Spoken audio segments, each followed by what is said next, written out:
All your words are true. All your righteous laws are eternal.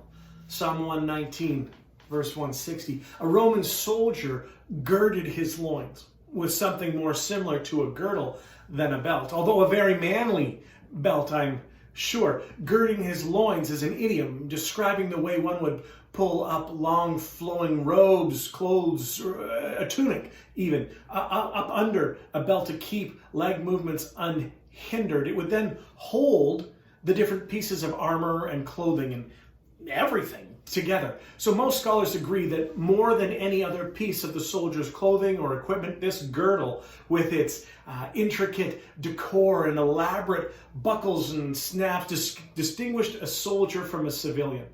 It wasn't just some optional secondary accessory, the kind that you or I might add to an outfit to make it look slammin'. It was a strategic primary focal point of the attire.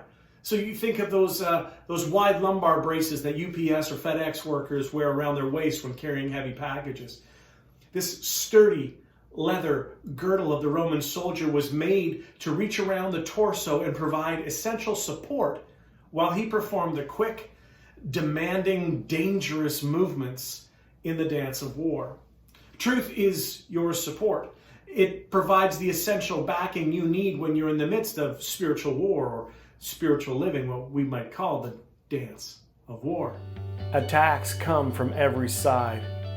Sometimes you sense their approach, sometimes they just appear. What you do, how you respond, impacts your relationships, your relationship to others, your relationship to yourself, and your relationship to God. As you grow closer to the Holy Spirit, you learn to perceive differently. As you increasingly move in sync with the Spirit, responding to the nudges, taking time to discern, you will increasingly sense the moves and counter moves in this battle. You will learn the art of the dance of war.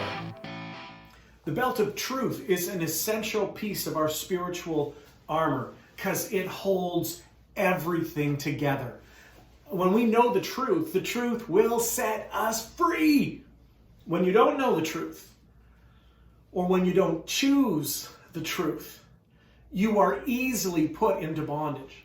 Remember, the enemy's overarching device is deception. He comes back to it again and again, and so he shades and blurs reality with enticing and alluring colors, seducing us away from black and white principles, causing the immediate, causing the insignificant things to somehow appear immensely valuable and favorable, and at times even necessary.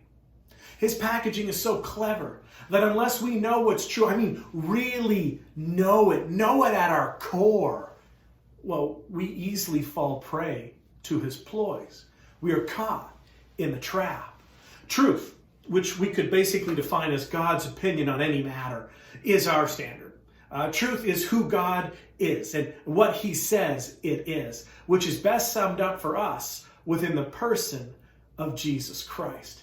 God's truth, biblical truth, without concrete allegiance to an affirmation with this truth, with real truth, you're left weak and susceptible to things that may look right and sound right and kind of feel right, yet actually aren't right.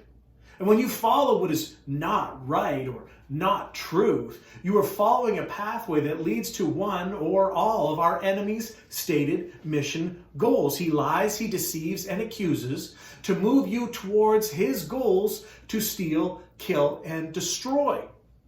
But with the standard of truth in place, you can adjust everything else in your life. You can reconfigure your ambitions and adjust your choices and make new habits and feelings in your mind, your will, and emotions until it all lines up correctly. When you have a strong, stable, well-supported core, you can't easily be led astray by the enemy's clever lies. Gird yourself with truth, and you're on guard from the word go. Put on your belt of truth daily. Now, the real test will come when the ideals and philosophies of our culture swing in the opposite direction, and yet we choose to stand strong and firm, full of love, on the unchanging standard of God. The time has come for us to be women and to be men, girded in truth. Get that belt of truth ready and get it firmly attached.